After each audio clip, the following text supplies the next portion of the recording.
In a dusty garage on the outskirts of Phoenix, Arizona, Sarah Martinez wiped the grease from her hands with a worn shop rag, her eyes focused on the massive diesel engine before her. To anyone walking by, she looked like just another mechanic coveralls, stained with oil, work boots scuffed from years of hard labor, and calloused hands that spoke of countless hours under the hood. But what they couldn't see were the scars hidden beneath those sleeves, the medals tucked away in a box at home, and the memories of a life that seemed like a distant dream from her current reality. For 8 years, Sarah had been fixing 18-wheelers, delivery trucks, and construction vehicles at Martinez Auto Repair, a shop she'd inherited from her late uncle. The locals knew her as the best diesel mechanic in 3 counties, someone who could diagnose engine problems that left other mechanics scratching their heads. What they didn't know was that before she ever touched a wrench in civilian life, she had been Staff Sergeant Sarah Martinez, combat engineer with the 82nd Airborne Division, with 3 tours in Afghanistan and a Purple Heart she never talked about. Before we jump back in, tell us where you're tuning in from, and if this story touches you, make sure you're subscribed, because tomorrow I've saved something extra special for you. The transition from military service to civilian life had been anything but smooth for Sarah. When she returned from her final deployment in 2016, the adjustment felt impossible. The structured world of the military, where every day had purpose and every mission mattered, gave way to a civilian life that felt hollow and disconnected. She struggled with nightmares, hypervigilance, and a sense of displacement that many veterans know all too well. The Department of Veterans Affairs had offered her disability benefits, therapy sessions, and career counseling, but nothing seemed to fill the void left by her military service. It was during one of her darkest periods, when she was staying temporarily with her Uncle Roberto, that she found herself in his auto repair shop. Uncle Roberto had been a master mechanic for over 30 years, and his small shop was his pride and joy. One particularly difficult night, when sleep was impossible and the walls of the house felt like they were closing in, Sarah wandered into the garage. There, surrounded by the familiar smell of motor oil and the comforting hum of fluorescent lights, she found something she hadn't felt since leaving the military: peace. Her uncle found her there the next morning, having spent the entire night methodically cleaning and organizing his tools. Instead of scolding her, he simply handed her a cup of coffee and asked if she wanted to help him with the day's work. That simple invitation changed everything. Working with her hands, solving mechanical problems, and bringing broken machines back to life gave Sarah a sense of purpose she desperately needed. The precision required, the problem-solving skills, and even the physical demands of the work reminded her of the best parts of her military service without the trauma. When Uncle Roberto passed away suddenly from a heart attack 2 years later, he left the shop to Sarah in his will. She had been working alongside him every day since that first sleepless night, learning not just the technical skills, but also how to run a business, deal with customers, and build the kind of reputation that kept people coming back. The transition from grieving niece to business owner was difficult, but Sarah threw herself into the work with the same dedication she had brought to every mission in the military. The shop became her sanctuary, a place where she could channel her energy into something constructive. She specialized in the heavy-duty trucks that other mechanics often avoided, the complex diesel engines, the sophisticated hydraulic systems, and the computerized components that required both technical knowledge and intuitive problem-solving skills.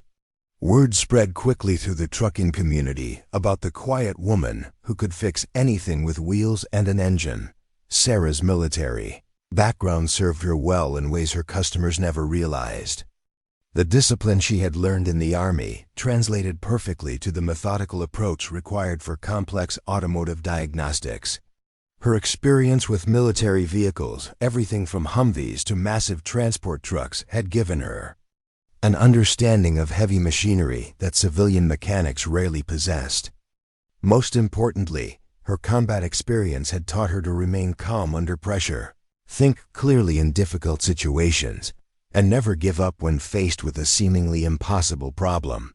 But Sarah kept her military service private, never mentioning her deployments, her combat experience, or the commendations she had earned.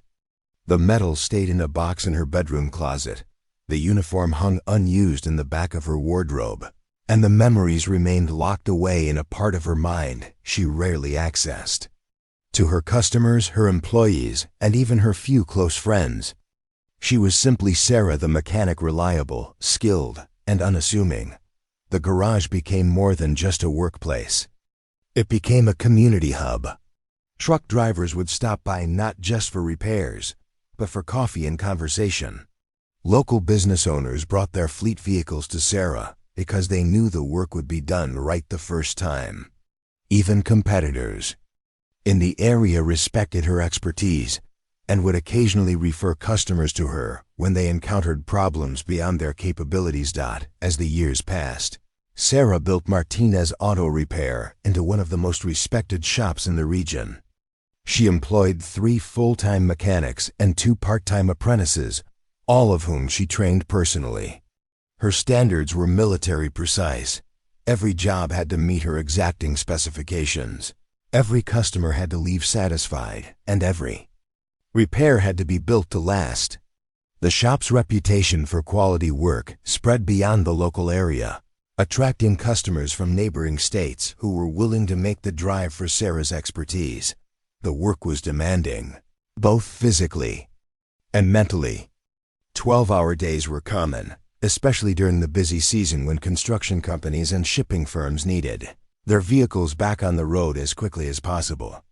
Sarah's hands were permanently stained with grease, her back ached from crawling under massive trucks, and her ears rang from years of exposure to engine noise, despite always wearing protection. But she wouldn't have traded this life for anything. It was honest work that made a real difference in people's lives. One of the things that set Sarah apart from other mechanics was her ability to see the bigger picture. While other shops might focus on fixing the immediate problem, Sarah always looked for underlying issues that could cause future breakdowns.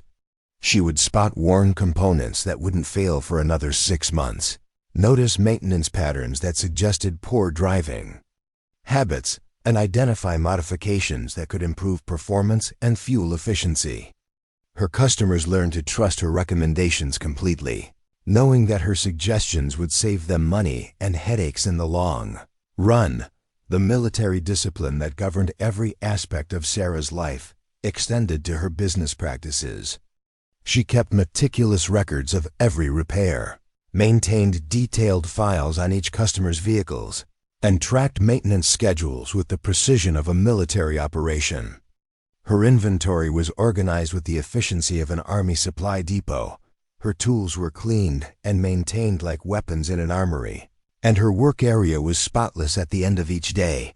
But perhaps most importantly, Sarah treated every customer with the respect and professionalism she had learned in the military. Whether it was a long-haul trucker with a breakdown on the interstate or a small business owner with a delivery van that wouldn't start, every customer received the same level of attention and care. She explained problems in terms people could understand, provided honest estimates for repairs, and always delivered work on time and within budget. The success of the shop allowed Sarah to give back to her community in ways that reflected her military values of service and sacrifice. She regularly donated her time to fix vehicles for local charities, provided free oil changes for elderly residents on fixed incomes, and trained young people from disadvantaged backgrounds in automotive repair skills. These acts of service gave her the same sense of purpose she had felt during her military career, connecting her civilian life to the values that had always defined her. Despite her success and the respect she had earned in the community, Sarah remained haunted by her military experiences. The nightmares had decreased over the years, but they never completely disappeared. Certain sounds, the backfire of an engine, the hiss of air brakes, or the sudden clang of dropped tools could instantly transport her back to the dusty roads of Afghanistan, where improvised explosive devices claimed the lives of too many friends. She had learned to manage these triggers, but they served as constant reminders of a part of her life she had never fully processed. The physical demands of her work sometimes aggravated old injuries from her combat service. The shrapnel wounds in her left shoulder would ache during cold weather, and the hearing loss in her right ear from an IED explosion made it difficult to diagnose certain engine problems by sound alone. But Sarah had learned to adapt, developing workarounds for her limitations and never allowing her injuries to compromise the quality of her work. Her employees respected her immensely, though they knew little about her background. They could see that she was different from other shop owners, more disciplined, more demanding of excellence, and possessed of a quiet authority that commanded respect without ever raising her voice. When problems arose, Sarah handled them with the calm decisiveness of someone accustomed to making life-and-death decisions under pressure. Her leadership style was firm but fair, and she invested heavily in training her team because she believed that excellence was a habit that had to be cultivated daily. The shop's success brought opportunities that Sarah had never expected. Equipment manufacturers began consulting with her about product development, recognizing that her combination of technical expertise and practical experience made her insights invaluable. Trade publications featured articles about her innovative repair techniques, and she was invited to speak at industry conferences about topics ranging from diesel engine diagnostics to small business management. But Sarah remained focused on the day-to-day work that gave her life meaning. Every morning, she would arrive at the shop before dawn, review the day's schedule, and prepare for whatever challenges lay ahead. Every evening, she would lock up the shop, knowing that she had done everything possible to serve her customers well and maintain the reputation that Uncle Roberto had started building decades earlier. The rhythm of Sarah's life had become comfortable and predictable, perhaps too predictable for someone who had once thrived on the adrenaline and unpredictability of combat operations. Each day began the same way: coffee at 5:30 a.m., a review of the day's work orders, and a walk through the shop to ensure everything was ready for another busy day. The work was satisfying, the business was thriving, and she had built a life that honored her uncle's memory while providing stability she had never known in the military. But on a seemingly ordinary Tuesday morning in late September, that comfortable routine was about to be shattered in ways Sarah could never have anticipated. She was deep under the hood of a Peterbilt with a stubborn transmission problem when she heard the distinctive sound of military vehicles pulling into her parking lot. The low rumble of diesel engines, the precise coordination of the convoy, and the disciplined way the vehicles positioned themselves were unmistakably military sounds and patterns that were etched into her memory from thousands of hours of combat operations. Sarah's body tensed instinctively, her hands gripping the wrench tighter as muscle memory from years of combat training kicked in. She forced herself to remain calm, reminding herself that she was in Phoenix, Arizona, not Kandahar province, and that military convoys occasionally stopped at civilian repair shops for various reasons. But something about this particular convoy felt different, more purposeful, more focused, as if they weren't here by accident. Emerging from under the hood, Sarah saw 3 vehicles that made her pulse quicken: 2 armored Humvees and a specialized communications truck that she recognized from her time with special operations units. These weren't regular Army vehicles making a routine stop. This was a deliberate deployment of specialized assets, the kind of equipment that only moved when something important was happening. The lead vehicle's door opened, and out stepped a figure that commanded immediate attention even in civilian clothes. He was tall, probably in his early 40s, with the kind of bearing that screamed special operations even without a uniform. His movements were economical and precise, his eyes constantly scanning the environment, and his posture suggested someone comfortable with command and accustomed to dangerous situations. Despite wearing jeans and a simple polo shirt, everything about him announced that he was military, and not just military, but elite military. Behind him emerged two more individuals who carried themselves with the same distinctive confidence. One was a woman, probably in her mid-30s, with short cropped hair and a kind of lean, athletic build that suggested years of rigorous physical training. The other was a younger man, maybe late 20s, whose casual clothes couldn't disguise the fact that he was carrying concealed weapons and communication equipment. This was clearly a team, and they moved with the kind of coordinated precision that only came from extensive training and operational experience. Sarah's mechanics had stopped their work to stare at the unusual visitors, sensing that something significant was happening even if they couldn't identify exactly what.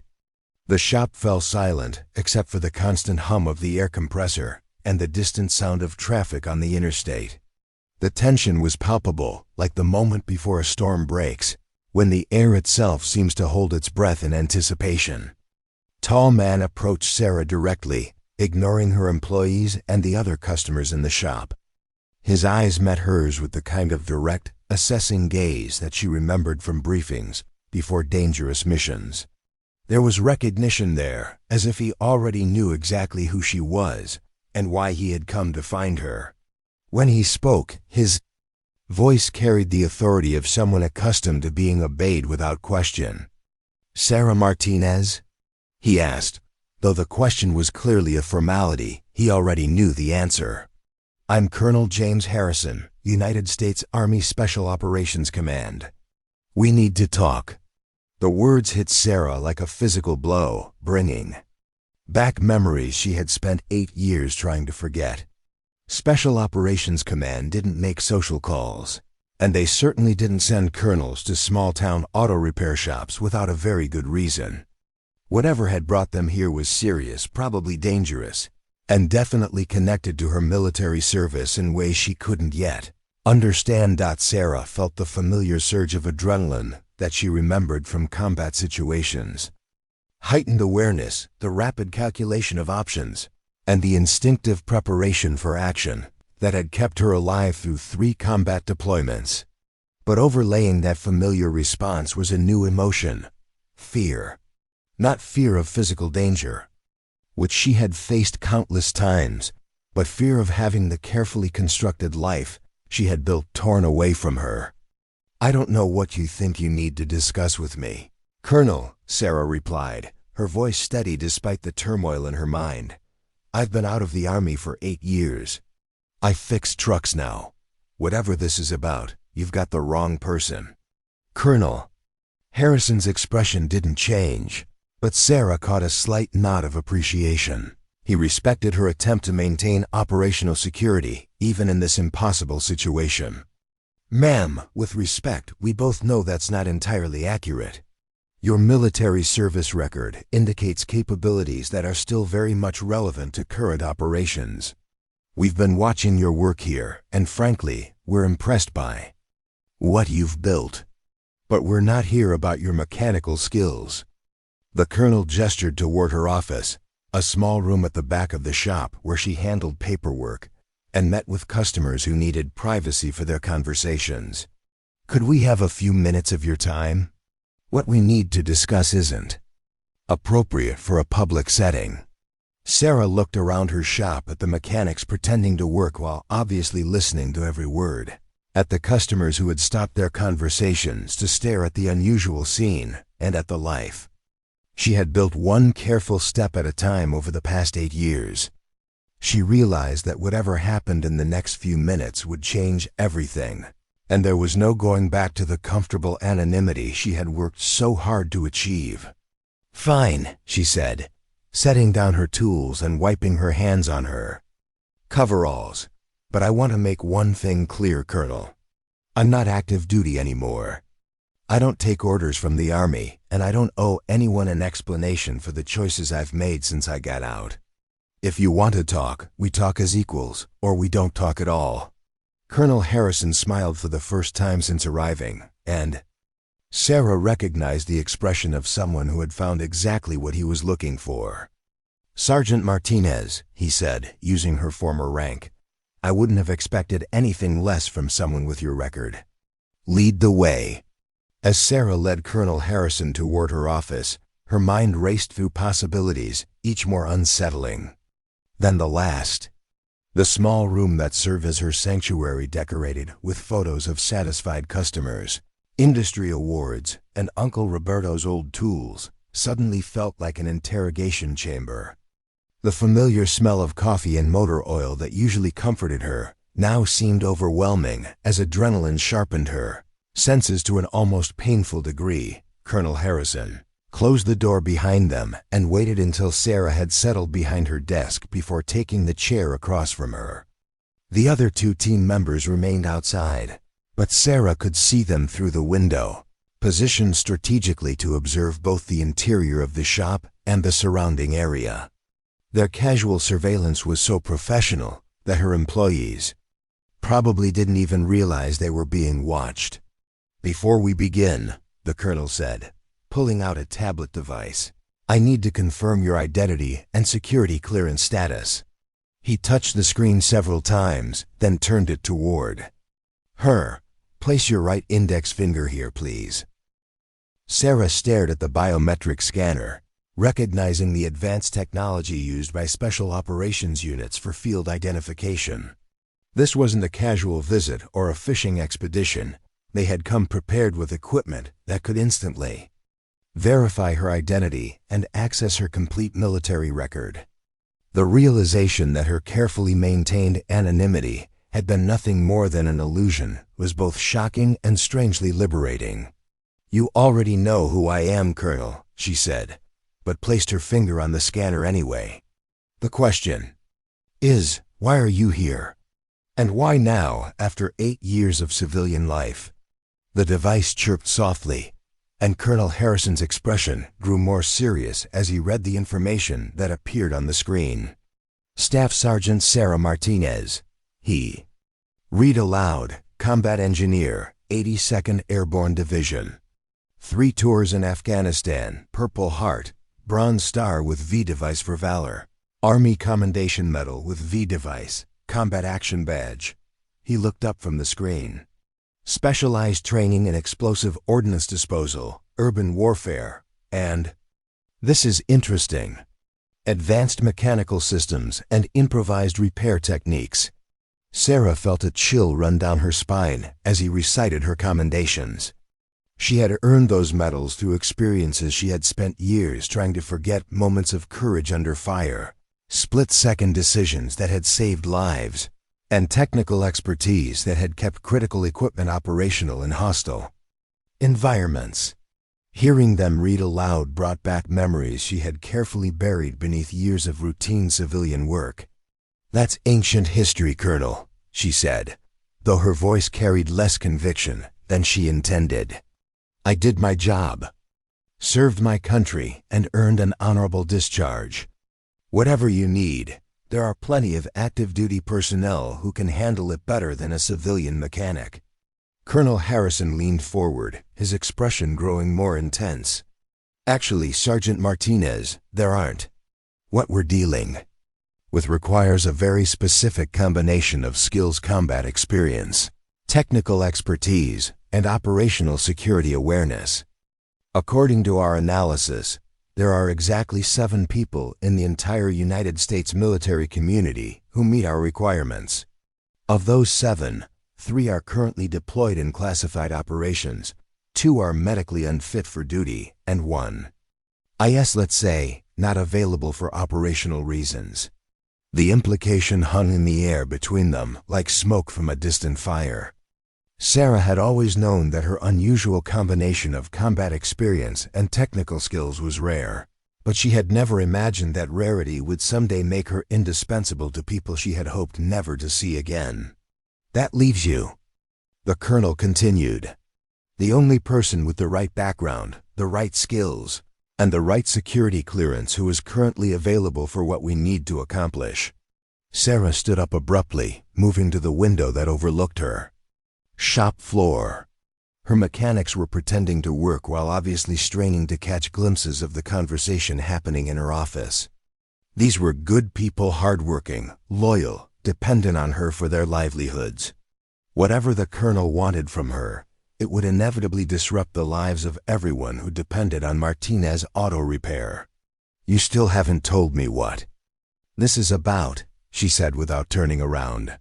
"And until you do, I'm not interested in whatever proposal you're about to make."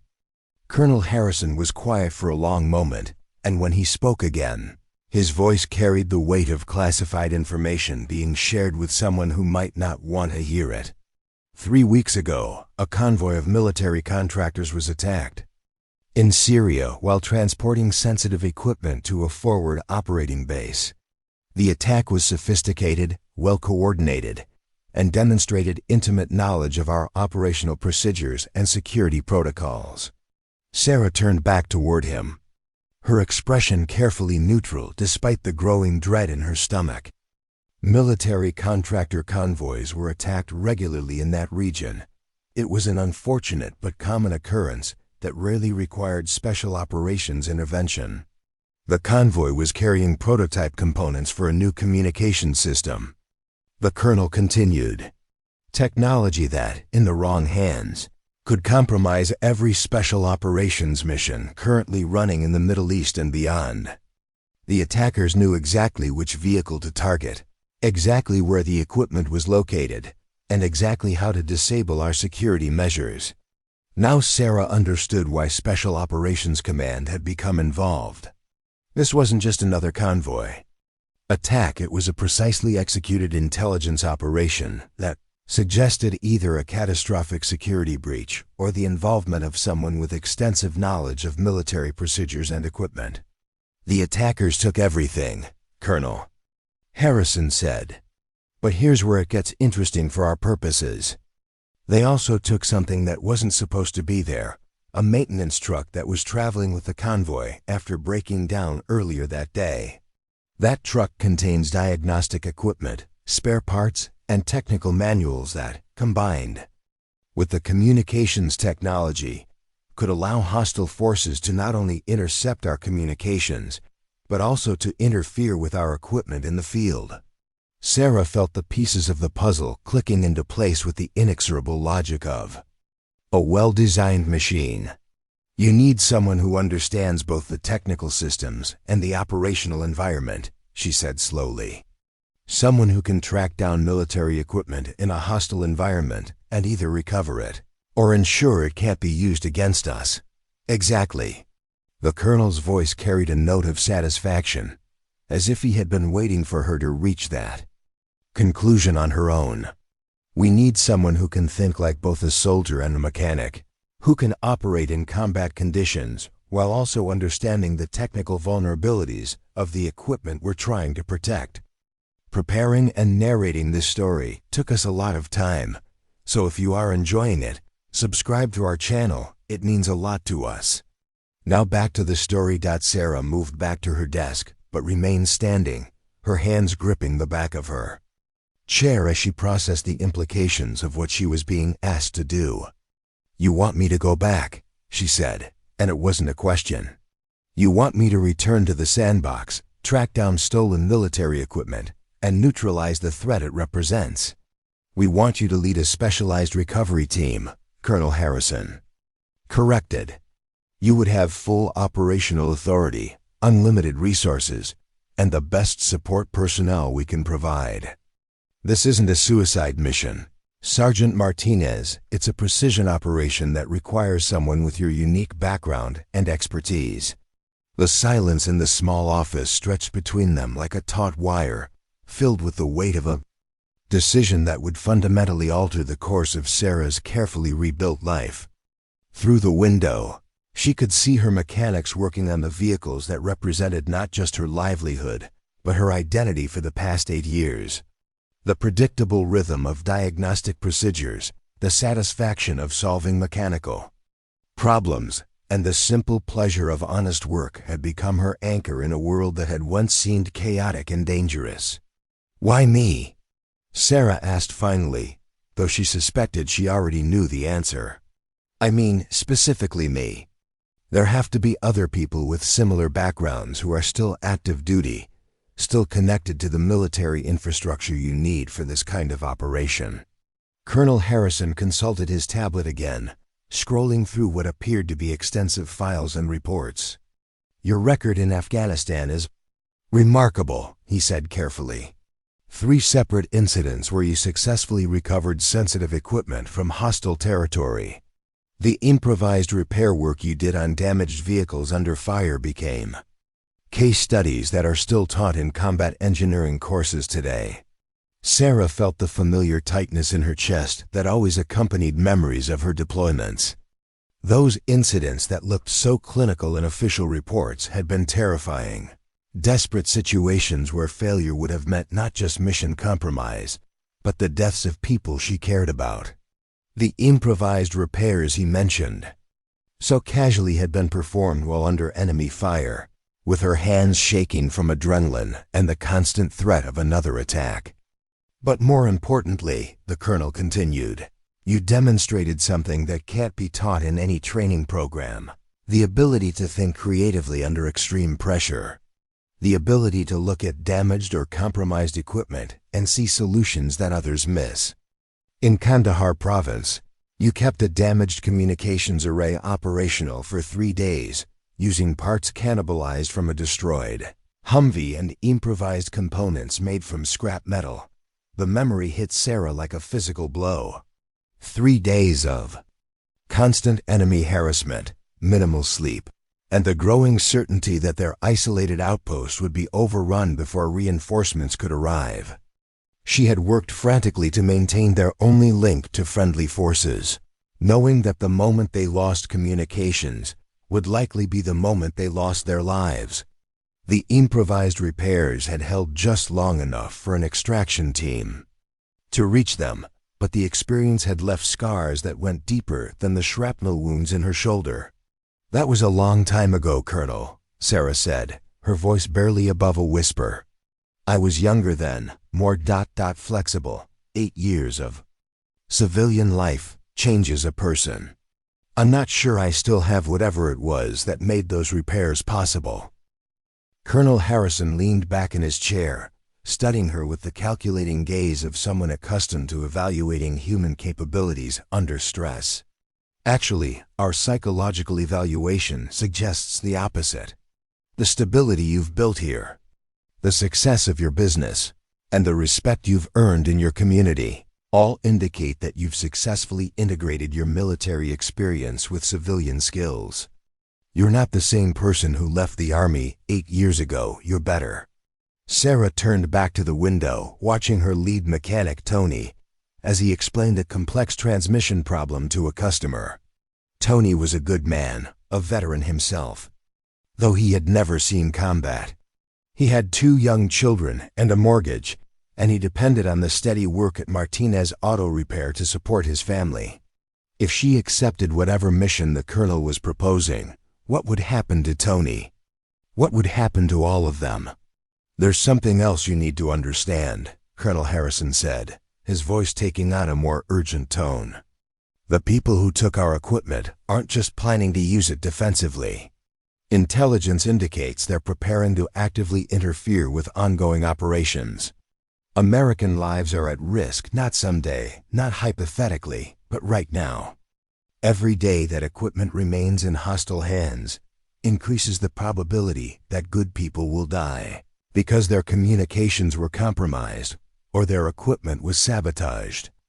The appeal to her sense of duty was expertly crafted, and Sarah recognized the manipulation even as she felt its emotional impact. This was how the military had always operated, appealing to concepts of honor, duty, and the protection of fellow service members to motivate people to accept dangerous assignments.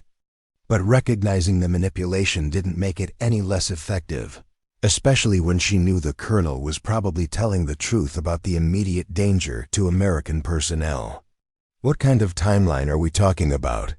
She asked, hating herself for even considering the possibility. Wheels up in 72 hours, Colonel Harrison replied without hesitation. Initial deployment to a staging area in Germany, then forward deployment to Syria within a week. Mission duration estimated at 2 to 4 weeks, depending on intelligence developments and operational success. 2 to 4 weeks. In the context of her military career, that had been nothing, a short deployment, barely long enough to get acclimated to the operational environment. But in the context of her civilian life, it might as well have been forever. 2 to 4 weeks of abandoned customers, delayed repairs, and worried employees. 2 to 4 weeks of explaining to her community why the woman they trusted to fix their vehicles had suddenly disappeared on a mysterious government mission. And if I say no? Sarah asked, though she was beginning to suspect that wasn't really an option. Colonel Harrison's expression grew grave. Then we try to complete the mission with our second-choice personnel, knowing that the probability of success is significantly lower, and the probability of casualties is significantly higher. And we all hope that the consequences of failure aren't as catastrophic as our intelligence suggests they might be. Sarah closed her eyes, feeling the weight of a decision she didn't want to make pressing down on her, like the massive truck she worked under every day. She thought about the nightmares that had finally begun to fade, the sense of peace she had found in her work, and the life she had built from the ruins of her military service. She thought about Tony and her other employees, about the customers who depended on her, and about Uncle Roberto's legacy that she had worked so hard to honor. But she also thought about the young soldiers currently serving in Syria and Afghanistan, facing dangers that she remembered all too well. She thought about the families who would receive folded flags if communications failures led to successful enemy attacks. She thought about the responsibility that came with having skills that might make the difference between mission success and catastrophic failure. "If I agree to this," she said slowly, opening her eyes to meet the colonel's gaze, "I have conditions." Colonel Harrison nodded, as if he had been expecting this response. "I'm listening." "My shop continues to operate in my absence. You provide whatever resources are necessary to ensure my employees can handle the workload and that my customers aren't abandoned. When I come back, if I come back, I want to find my business intact and my people taken care of." "Done," the colonel replied without hesitation. "What else?" Sarah took a deep breath, steeling herself for what she was about to say. "I want complete operational authority over the recovery mission. No micromanagement from Washington, no political interference, and no changes to the mission parameters once we're in the field. If you want my expertise, you get my leadership. Non-negotiable." Colonel Harrison smiled, and for the first time since he had arrived, Sarah saw genuine approval in his expression. "Sergeant Martinez," he said, "I think we're going to work very well together." The remainder of that Tuesday passed in a blur of logistical arrangements and emotional preparations that Sarah had never expected to face again. Colonel Harrison and his team had established a temporary command post in the conference room of a nearby hotel, complete with secure communications equipment and classified briefing materials that transformed the mundane space into something resembling a military planning center. Sarah found herself caught between two worlds as she tried to manage both her civilian responsibilities and her emerging military obligations. She spent the morning dealing with practical matters, arranging for Tony to take over day-to-day operations, contacting suppliers to ensure parts deliveries would continue uninterrupted, and calling customers to reschedule non-urgent appointments. Each conversation felt surreal, as she tried to explain her sudden absence without revealing the classified nature of her mission. "I've got some family business that's going to take me out of town for a few weeks," she told Mrs. Henderson, whose delivery van needed a new transmission. "But Tony's got 20 years of experience, and I'll make sure he takes personal care of your vehicle." Mrs. Henderson, a widow who had been bringing her vehicles to the shop since Uncle Roberto's time, accepted the explanation with the kind of trust that made Sarah's deception feel even more burdensome. "You take care of whatever you need to take care of, dear. the elderly woman said. "We'll be here when you get back."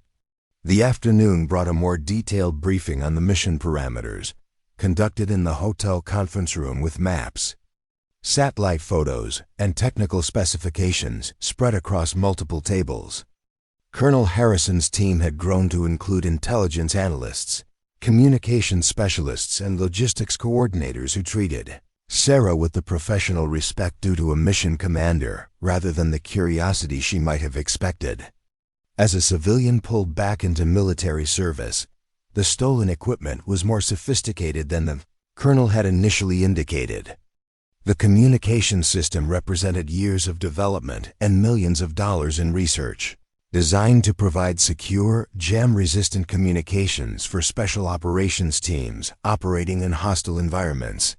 In the wrong hands, it could be reverse-engineered to create countermeasures that would blind and deafen American forces throughout the region. But the maintenance truck that had been taken along with the communications equipment presented an even more complex problem.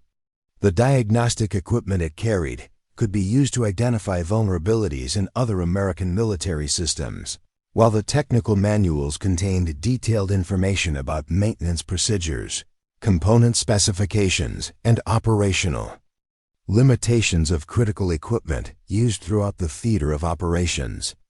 "The truck itself isn't particularly valuable," explained Major Lisa Chun, the intelligence analyst assigned to the mission. "It's a standard military maintenance vehicle, probably worth about $200,000 when fully equipped. But the information it contains could compromise operations worth billions of dollars and endanger thousands of personnel." Sarah studied the satellite photos of the region where the convoy had been attacked, her trained eye automatically analyzing terrain features, possible escape routes, and tactical considerations that would affect a recovery operation.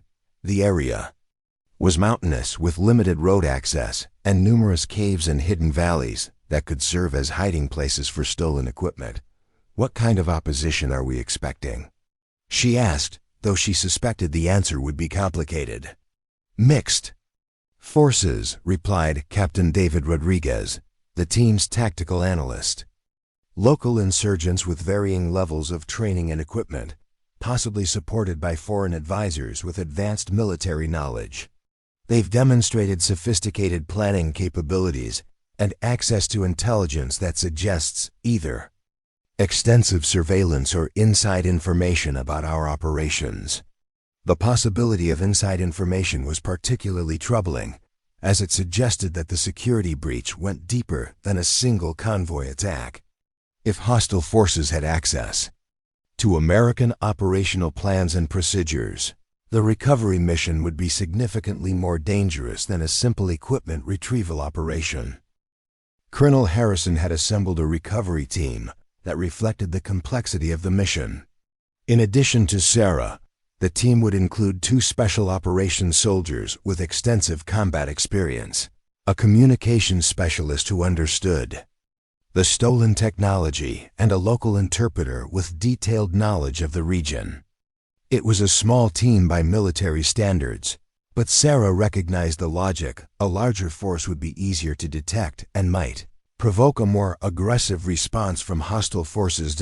As the briefing continued into the evening, Sarah felt the familiar transformation that occurred when she shifted from civilian to military thinking. The mechanical problems that had occupied her attention that morning seemed suddenly trivial compared to the tactical challenges of locating and recovering sensitive equipment in hostile territory. Her mind began working through contingency plans, equipment requirements, and operational procedures with a clarity she hadn't experienced in 8 years. But even as she embraced the intellectual challenge of the mission, part of her remained acutely aware of what she was leaving behind. Through the hotel window, she could see the lights of her shop in the distance, where Tony was probably still working on the Peterbilt transmission that had been giving them trouble. Tomorrow he would have to explain to customers why the owner had suddenly disappeared, and Sarah wasn't sure how long the explanations would satisfy people who depended on her personal attention to their mechanical problems. The emotional weight of the transition was made more difficult by the secrecy requirements that prevented her from sharing the truth with the people who mattered most to her. She couldn't tell Tony where she was going or why, couldn't explain to her customers that she was leaving to protect other Americans from danger, and couldn't even call her few close friends to say goodbye properly.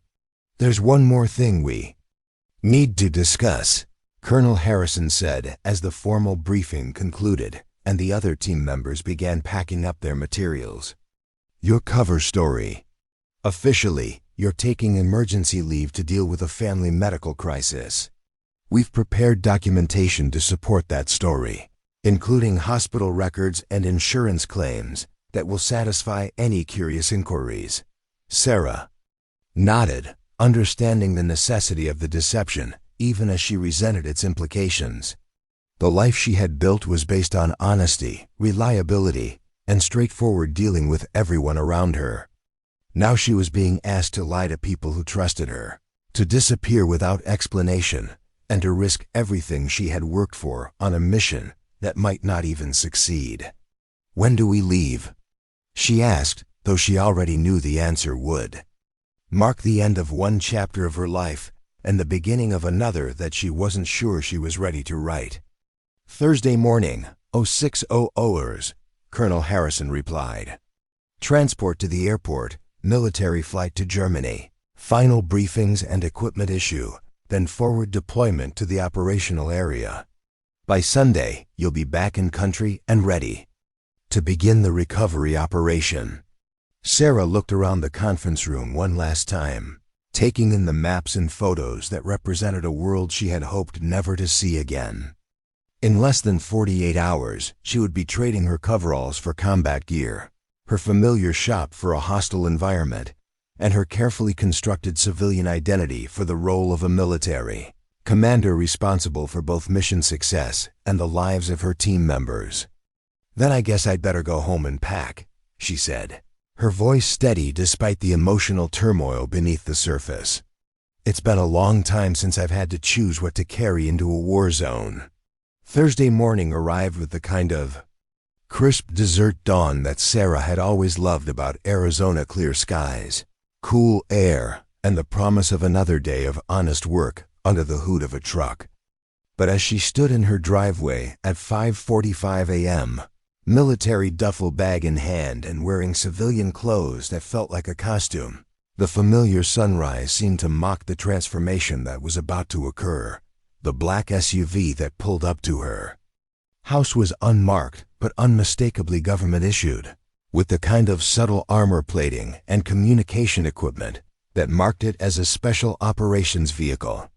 Colonel Harrison emerged from the passenger seat, now dressed in military fatigues that transformed him from the casually dressed visitor of 2 days earlier into the special operations commander he had always been.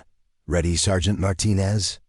he asked, though his eyes were already assessing her gear, her posture, and her mental state with the practiced evaluation of a commander preparing for a dangerous mission. Sarah took one last look at her house, the modest 2-bedroom home where she had found peace after years of military housing and temporary deployments. The garden that Uncle Roberto had planted still bloomed with desert flowers that required minimal water, but provided maximum beauty. The garage where she sometimes worked on personal projects held tools that had become extensions of her hands. Over the past 8 years, "As ready as anyone can be for something like this," she replied, shouldering her bag and walking toward the vehicle. "Let's get this over with." The drive to the military airfield took place in relative silence, with Sarah staring out the window at the familiar landscape of Phoenix, gradually giving way to the more industrial areas surrounding the airport. She caught glimpses of her shop in the distance, already showing signs of activity as Tony and the other mechanics began another day of work without her. The sight filled her with both pride in what she had built and anxiety about what might happen to it in her absence. The military transport aircraft waiting on the tarmac was a C-130 Hercules, the workhorse cargo plane that had carried her to and from more deployments than she cared to remember. The sight of the familiar aircraft, with its massive cargo bay and the distinctive sound of its turboprop engines, triggered memories that she had spent years suppressing. The smell of aviation fuel, the controlled chaos of military personnel, preparing for deployment, and the mixture of excitement and dread that always preceded a mission into hostile territory. The other members of her team were already aboard when she climbed the aircraft's ramp. Master Sergeant Mike Torres and Staff Sergeant Jennifer Walsh were both special operations veterans with multiple combat deployments. Their easy professionalism and quiet confidence immediately familiar to Sarah, despite their different backgrounds. Technical Sergeant David Kim, the communications specialist, was younger but carried himself with the focused intensity of someone who understood that lives depended on his technical expertise. The flight to Germany passed in a haze of mission planning, equipment checks, and the kind of detailed preparation that had once been second nature to Sarah, but now required conscious effort to recall. She found herself remembering procedures and protocols that she thought she had forgotten, her military training reasserting itself over the civilian habits she had developed during 8 years of peace. The team dynamics were professional, but cautious, with the other soldiers clearly uncertain about how to relate to a civilian contractor who outranked them in mission authority but had been out of military service for nearly a decade. Sarah recognized their hesitation and made a conscious effort to demonstrate that she understood both the technical requirements of the mission and the realities of combat operations. "The equipment we're tracking has probably been moved at least twice since the initial theft," she explained during one of their planning sessions, using satellite photos and intelligence reports to illustrate her analysis. "These people aren't amateurs. They understand that stationary targets are vulnerable targets. We need to think about this as tracking a moving asset rather than rating a fixed location." Master Sergeant Torres nodded approvingly, his expression showing the first signs of confidence in her tactical thinking. "What kind of movement patterns are you expecting, ma'am?" Sarah studied the terrain maps, her civilian experience with heavy equipment transportation, combining with her military knowledge of insurgent tactics to suggest possibilities that might not be obvious to soldiers focused solely on combat operations. "The communications equipment is relatively portable, but the maintenance truck and its contents represent a logistical challenge. They'll want to keep it somewhere secure enough to analyze the technical manuals and diagnostic equipment, but accessible enough to move quickly if they're discovered." The stopover in Germany lasted exactly 18 hours, long enough for final equipment issue, updated intelligence briefings, and the kind of administrative processing that always preceded deployment to active combat zones. Sarah found herself issued body armor, weapons, and communication equipment that was significantly more advanced than what she had used during her previous military service, evidence of the technological progress that had occurred during her civilian hiatus. The body armor felt strange after 8 years of civilian clothes, heavier and more restrictive than she remembered, but also reassuringly familiar in its promise of protection against small arms fire and shrapnel. The M4 carbine she was issued was similar to weapons she had carried in Afghanistan, but with improvements in optics and accessories that reflected lessons learned from nearly 2 decades of continuous combat operations. More importantly, she was reunited with the specialized tools and diagnostic equipment that would be essential for the technical aspects of her mission. Military-grade multimeters, specialized diagnostic computers, and portable repair kits that could jury-rig solutions to almost any mechanical or electronic problem. These tools represented the intersection of her civilian expertise and military mission requirements, the unique combination that had made her indispensable for this particular operation. The final flight from Germany to a forward operating base in Syria took place aboard a military transport that required blackout conditions and radio silence for the final approach. Sarah found herself pressed against a small window, watching the dark landscape below and trying to identify terrain features that might be relevant to their mission. The mountainous region looked exactly as hostile and unforgiving as she remembered from her previous deployments, with jagged peaks and deep valleys that could hide entire armies from aerial surveillance. The forward operating base was a study in controlled chaos, with constant helicopter traffic, supply convoys, and the controlled urgency of military personnel conducting combat operations around the clock. Sarah felt the familiar surge of adrenaline that came with entering an active combat zone, her senses sharpening and her awareness expanding to encompass threats and opportunities that civilian life had never required her to consider. Colonel Harrison met them at the helicopter landing zone, his expression grim in the red light of the base's night illumination. "We've got an update on the situation," he said without preamble.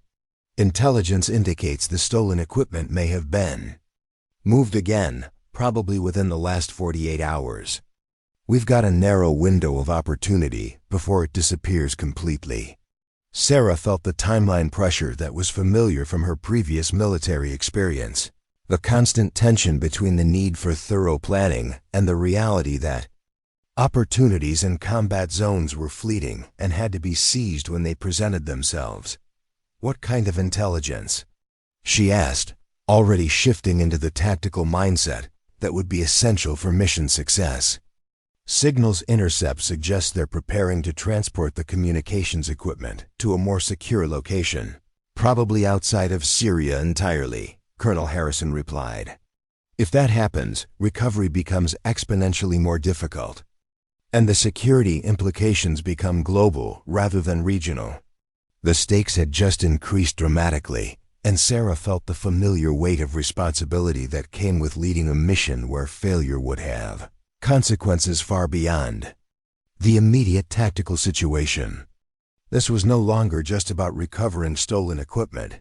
It was about preventing a security breach that could compromise American operations worldwide. The pre-mission briefing took place in a reinforced bunker that served as the base's intelligence center, its walls lined with maps, satellite photos, and communication equipment that painted a real-time picture of hostile activity throughout the region. Sarah found herself studying terrain features and tactical considerations with the focused intensity that had once been automatic but now required conscious effort to maintain. The intelligence picture had evolved significantly since her briefing in Germany. The stolen communications equipment had been tracked to a compound approximately 40 kilometers northeast of their current position, hidden in a valley that provided natural concealment from aerial surveillance while offering multiple escape routes through mountain passes that would be difficult to monitor or block. "The compound is a former agricultural facility," explained Captain Rodriguez, pointing to aerial photographs that showed a cluster of buildings surrounded by terraced fields and irrigation channels. "It's been abandoned for about 3 years, but recent intelligence suggests it's been reactivated as a staging area for insurgent operations." Sarah studied the photographs with the dual perspective of a combat engineer and a civilian mechanic, looking for both tactical considerations and practical logistics. The buildings were substantial enough to house the stolen equipment, while providing workshop space for the kind of technical analysis that would be required to reverse engineer the communication system. The location offered security without complete isolation, accessibility without exposure. "What kind of opposition are we expecting?" asked Master Sergeant Torres, his voice carrying the professional concern of a soldier who understood that accurate threat assessment was essential for mission planning. "Mixed forces," Captain Rodriguez replied. "Local insurgents with varying levels of training, possibly supported by foreign technical advisors who understand the value of the equipment they're protecting. We estimate between 12 and 20 hostile personnel with access to small arms, rocket-propelled grenades, and possibly improvised explosive devices." The numbers were significant, but not overwhelming for a well-trained special operations team. However, Sarah understood that the real challenge wouldn't be the initial assault on the compound, but the technical complexity of identifying, securing, and extracting the stolen equipment while under potential enemy fire. How current is this? Intelligence? She asked, recognizing that information in combat zones could become obsolete within hours as tactical situations evolved. 36 hours, Colonel Harrison replied. We've got continuous satellite coverage, but cloud cover has limited our ability to confirm current activity levels. The assumption is that they're still there, but we need to be prepared for the possibility that we're hitting an empty target. Sarah nodded, understanding the operational reality that intelligence in combat zones was always incomplete and potentially outdated.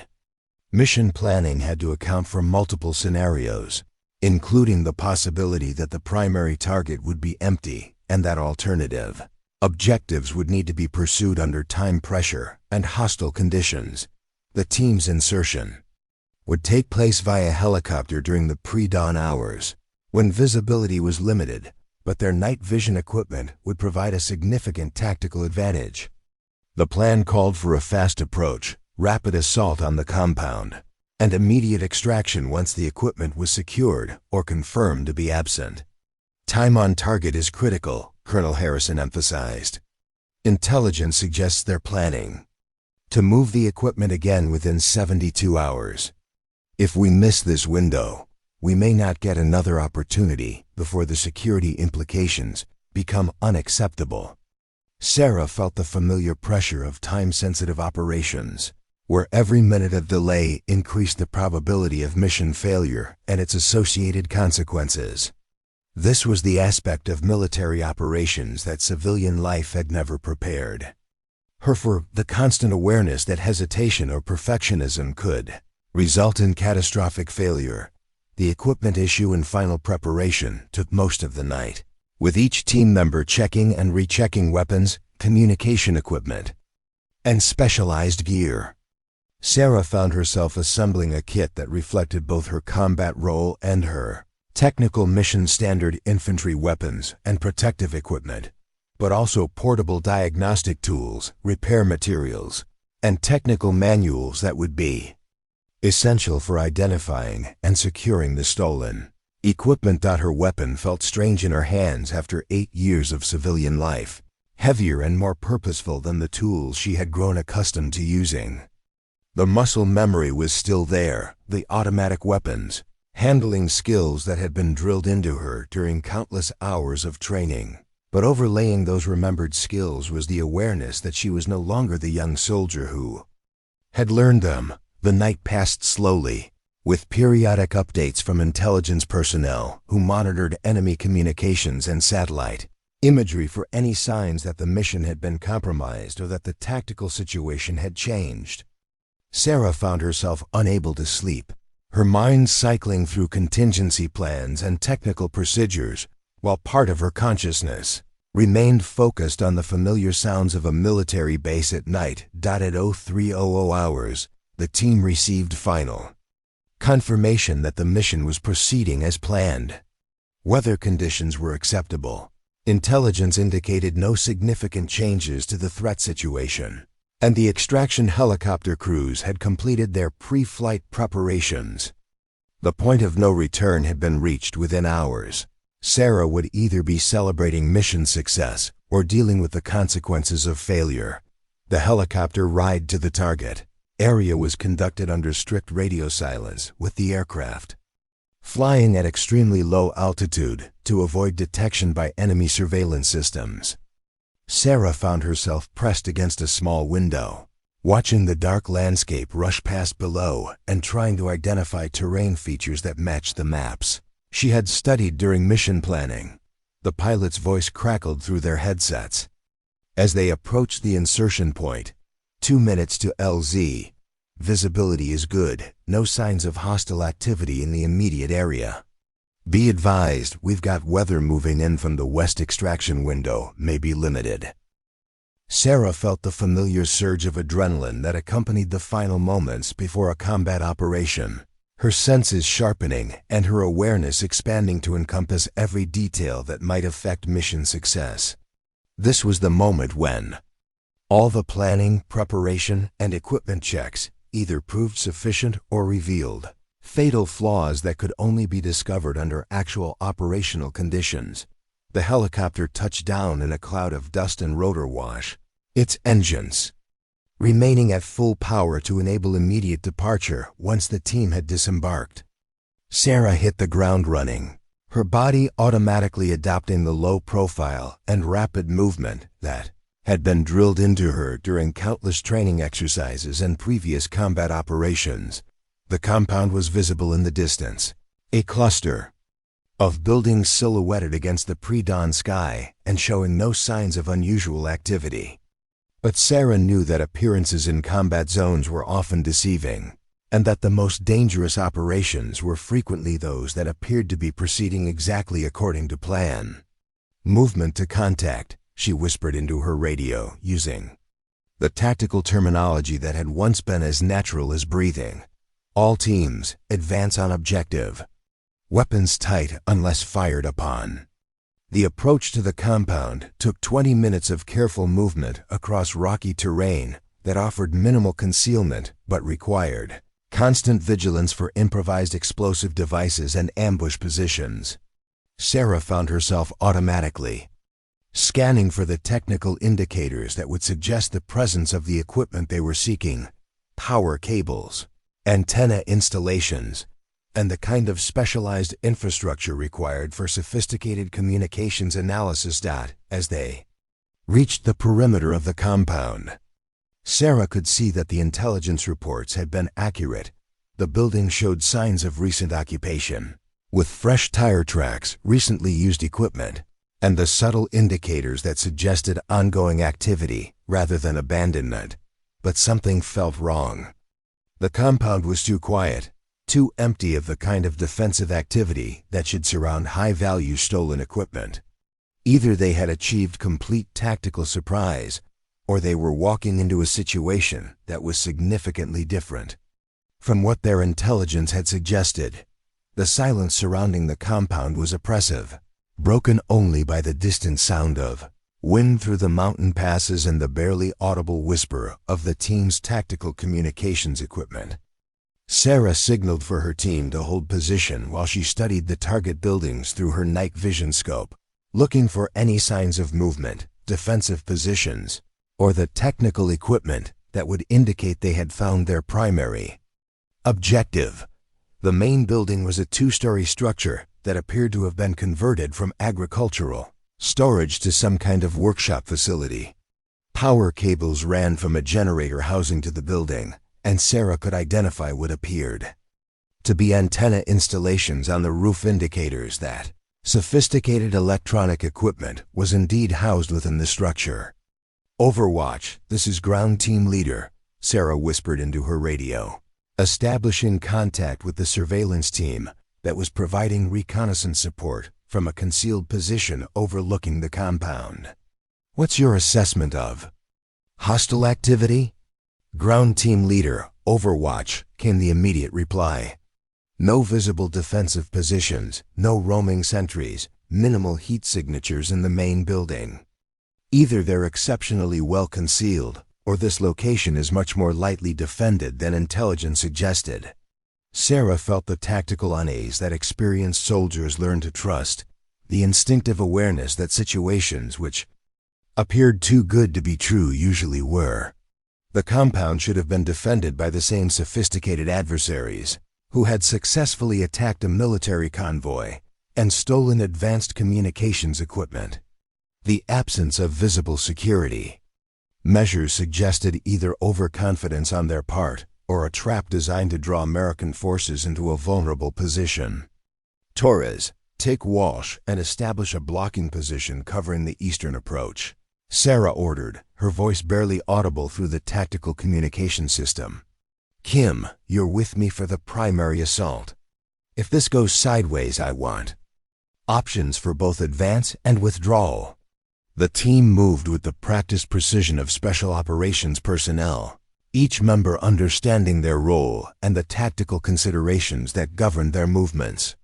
Sarah found herself automatically adopting the leadership patterns that had been drilled into her during her previous military service. but with the added complexity of technical objectives that required her to think beyond simple combat tactics. Approach to the main building revealed evidence that their intelligence had been accurate recent vehicle tracks, discarded equipment packaging, and the kind of technical debris that suggested ongoing electronic analysis and reverse engineering work.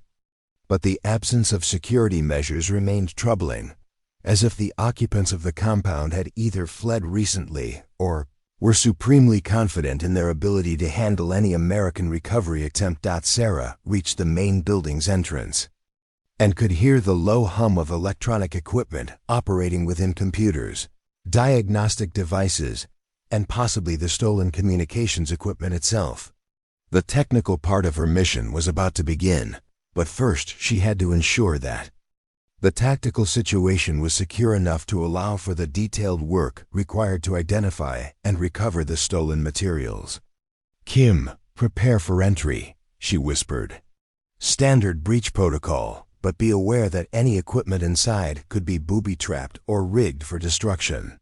We need to secure the area without damaging whatever we find." The entry into the building was anticlimactic. No resistance, no defensive positions, and no immediate threats beyond the general dangers inherent in clearing an unknown structure in hostile territory. But what Sarah found inside made her blood run cold with the implications for American security. The stolen communications equipment was there, partially disassembled and connected to sophisticated analysis devices that clearly represented foreign military technology. Technical manuals were spread across multiple work tables, with pages photocopied and translated into multiple languages. Most disturbing of all, the diagnostic equipment from the maintenance truck had been used to create detailed vulnerability assessments of American military systems, with charts and graphs that mapped potential weaknesses in everything from vehicle electronics to weapon systems. "Jesus Christ," Kim whispered as he surveyed the technical setup. "They've been reverse engineering everything. This isn't just about stealing equipment. They've been building a comprehensive intelligence profile of our capabilities and vulnerabilities." Sarah moved quickly through the workspace, photographing everything with a specialized camera designed to capture technical details while simultaneously assessing what could be recovered and what would need to be destroyed to prevent further compromise. The scope of the analysis work was staggering weeks or months of intensive effort by technically trained personnel who clearly understood both American military systems and the implications of the intelligence they were gathering. "Ground team. Leader, Overwatch." Her radio crackled with urgent communication from the surveillance team. "Multiple vehicles approaching from the west, approximately 10 minutes out. Looks like the cavalry is coming home, and they're bringing friends." The tactical situation had just changed dramatically. What had appeared to be an undefended compound was actually a temporarily vacated facility, and its occupants were returning in force. Sarah now had to make rapid decisions about which equipment could be recovered, which would need to be destroyed, and how to extract her team from an increasingly dangerous situation. "Torres, Walsh, consolidate on the main building," she ordered immediately. "We've got company incoming, and we need to complete our mission and extract before they arrive." The technical assessment and recovery work that should have taken hours now had to be completed in minutes. Sarah began rapidly identifying the most critical components of the stolen equipment, the cryptographic modules that contained the most sensitive security information, the analysis results that revealed American vulnerabilities, and the diagnostic equipment that could continue to compromise future operations. But as she worked, a more disturbing realization emerged from her examination of the technical setup. The analysis work was too sophisticated, too comprehensive, and too professionally executed to have been accomplished by insurgent forces alone. The equipment arrangements, the methodical approach to reverse engineering, and the quality of the documentation all suggested the involvement of foreign military or intelligence personnel with advanced technical training. "Kim, start preparing demo charges for anything we can't carry," she ordered while continuing her rapid assessment of the recovered materials. Priority destruction targets are the cryptographic modules, the vulnerability assessments, and any equipment that could be used to continue the analysis work. The sound of approaching vehicles was becoming audible even inside the building, suggesting that the hostile forces were closer than the 10-minute estimate provided by the Overwatch team. Sarah faced the kind of tactical decision that had defined her previous military service, balancing mission objectives against team safety, weighing the value of intelligence recovery against the risks of prolonged engagement with superior enemy forces. "Ground team leader, this is Overwatch," came another urgent radio transmission. "Vehicle count is now 8, estimated 20 to 30 personnel, and they're moving fast. Looks like they know something's wrong, and they're coming in hot." Sarah made the decision that would define the mission's success or failure. "All teams, prepare for immediate extraction. Secure what we can carry, destroy what we can't, and prepare for contact during withdrawal. The intelligence value of what we've found makes this worth fighting for, but not worth dying for." The demolition charges were set with practiced efficiency, designed to destroy the most sensitive equipment while creating enough confusion to cover the team's withdrawal. Sarah grabbed the most critical components of the stolen communications equipment, along with documentation that revealed the scope of the enemy's intelligence gathering operation. As they prepared to leave the building, Sarah took one final look at the technical setup that had revealed so much about enemy capabilities and intentions. The sophistication of the operation confirmed her worst fears about the security implications of the original convoy attack. This had been much more than simple equipment theft, and the consequences of allowing it to continue would have been catastrophic for American operations throughout the region. "Move out," she ordered, leading her team toward the extraction point while the sound of approaching vehicles grew louder in the distance. "And stay tight, we're about to find out just how badly they want this stuff back." The extraction from the compound became a running battle that tested every aspect of Sarah's military training and leadership abilities. The approaching vehicles had deployed their occupants in a coordinated manner that suggested professional military training rather than the improvised tactics typically associated with insurgent forces. The enemy was advancing on multiple axes, using covering fire and tactical movement that forced Sarah's team to fight for every meter of ground during their withdrawal. "Contact left," Torres reported over the radio as muzzle flashes erupted from positions that had been empty minutes earlier. Multiple hostiles, automatic weapons, advancing by bounds. Sarah felt the familiar surge of combat adrenaline that sharpened her senses while simultaneously slowing her perception of time. The technical equipment she carried seemed impossibly heavy as she moved from cover to cover, but the intelligence value of the recovered materials made every burden worthwhile. The enemy clearly understood what they were losing and was willing to risk significant casualties to prevent the American team from escaping with their analysis results. "Kim, get those demo charges initiated," she ordered while returning fire at enemy positions that were becoming increasingly aggressive in their attempts to close the distance. "We need that technical setup destroyed before they can salvage anything useful from it." The explosions that followed were visible even from their withdrawal route, sending flames and debris high into the pre-dawn sky and creating the kind of destruction that would ensure the enemy's reverse engineering work could not be quickly resumed. But the demolition also served as a beacon that announced the American team's location to every hostile force in the area. The helicopter extraction point was still 800 meters away across terrain that offered minimal concealment and multiple opportunities for enemy ambush positions. Sarah found herself making the kind of tactical decisions under fire that had defined her previous combat experience, choosing routes that balanced speed against security, coordinating team movement while maintaining suppressive fire against pursuing enemies, and constantly reassessing the tactical situation as new threats emerged. Extraction, this is Ground Team Leader.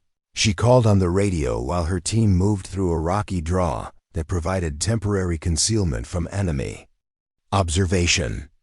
We are en route to LZ with precious cargo, but we've got significant hostile contact. Be advised, landing zone may be hot. Ground Team Leader, extraction, came the immediate reply from the helicopter crew. We've got you on thermal, estimate 6 minutes to pick up. Weather is moving in fast. This may be our only window for the next 12 hours. The time pressure was enormous, but Sarah recognized that the alternative to immediate extraction would be spending an entire day concealed in hostile territory while enemy forces conducted an intensive search for the American team. The recovered equipment represented months of enemy intelligence work, and they would spare no effort to either recover it or ensure its destruction. The final approach to the landing zone required crossing open ground that offered no concealment from enemy observation or fire. Sarah made the decision to commit her entire team to a rapid advance, relying on speed and suppressive fire to reach the extraction point before enemy forces could establish effective blocking positions. All teams, prepare for final bound to LZ, she ordered. Covering fire on my command, then move fast and stay low. The bird will be on deck for 30 seconds maximum. The helicopter was already inbound as Sarah's team broke cover, its rotor wash creating a dust cloud that provided some concealment, but also announced their exact location to every enemy force in the area. The pilot was pushing his aircraft to its operational limits, conducting a tactical approach that balanced the need for rapid extraction against the risks of ground fire and mechanical failure. Enemy fire erupted from multiple positions as the team sprinted across the open ground toward the landing zone. Sarah felt the familiar sensation of bullets passing close enough to hear their distinctive crack, but her focus remained on reaching the helicopter while ensuring that every member of her team maintained the pace necessary for successful extraction. 30 seconds. The helicopter crew chief announced over the radio as the aircraft touched down in a cloud of dust and rotor wash. Make it count. The team reached the helicopter with seconds to spare, diving through the aircraft's open doors while enemy fire continued to impact around the landing zone. Sarah was the last to board, providing covering fire until her team was secure before throwing herself through the door as the helicopter lifted off in a steep climb, designed to clear the surrounding terrain as quickly as possible. All team members accounted for, Torres reported as the aircraft gained altitude and distance from the hostile area. Mission successful, precious cargo recovered. Sarah allowed herself a moment to assess the results of the mission while her adrenaline slowly subsided and her heart rate returned to something approaching normal. The technical equipment they had recovered would provide American intelligence analysts with a comprehensive picture of enemy capabilities and intentions. More importantly, the destruction of the reverse engineering facility would prevent further compromise of American military systems, but as the helicopter carried them toward the safety of the forward operating base, Sarah also recognized that the mission had revealed something more troubling than simple equipment theft. The sophistication of the enemy's technical analysis, the professional quality of their operational security, and the coordinated nature of their response to the American recovery operation all suggested the involvement of foreign military or intelligence services with advanced capabilities. Colonel Harrison is going to want a full debrief immediately upon landing, Kim observed while securing the recovered equipment in protective cases designed to preserve any intelligence value during transport. Sarah nodded, already organizing her thoughts for the detailed report that would be required to communicate the full implications of what they had discovered. The mission had been successful in terms of equipment recovery and facility destruction, but it had also revealed a security threat that extended far beyond the original convoy attack. The flight back to base provided time for initial assessment of the recovered materials. And what Sarah found confirmed her worst fears about the scope of the enemy's intelligence operation. The documentation they had seized included vulnerability assessments for dozens of American military systems, detailed and countermeasure development that could compromise operations throughout the region. Perhaps most disturbing were the indications that the technical analysis work had been coordinated with similar operations in other locations. References to parallel facilities, shared research results, and coordinated intelligence dissemination suggested that the Syrian compound had been part of a much larger operation, designed to systematically compromise American military capabilities. As the helicopter approached the forward operating base, Sarah realized that her mission was far from over.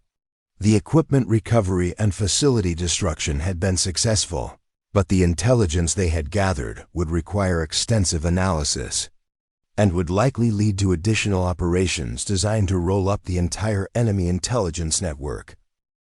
"Welcome back," Colonel Harrison said as the team disembarked from the helicopter. "Initial reports suggest mission success, but I suspect the real work is just beginning."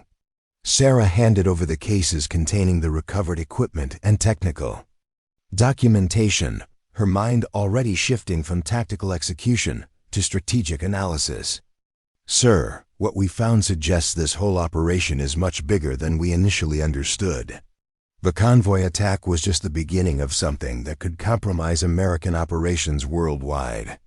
Colonel Harrison's expression grew grim as he reviewed the initial inventory of recovered materials.